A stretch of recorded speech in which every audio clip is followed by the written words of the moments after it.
কোটা বিরোধী আন্দোলন যে যুবক ছেলেগুলো করেছে ওরা মুজাহিদ, ওদের বিরোধিতা যারা করেছে ওরা সন্ত্রাস।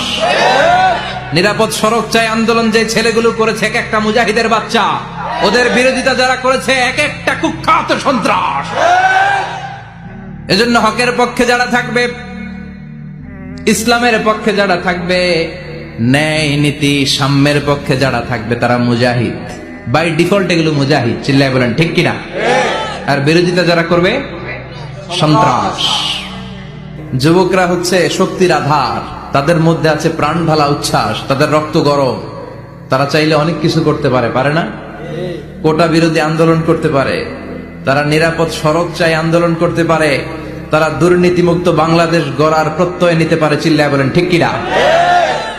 এজন্য যুবকরা যদি জাগে ভালো থাকবে বাংলাদেশ। যুবকরা যদি ইসলামের পক্ষে কাজ করে বাংলাদেশটার রহমত আর বরকত দিয়ে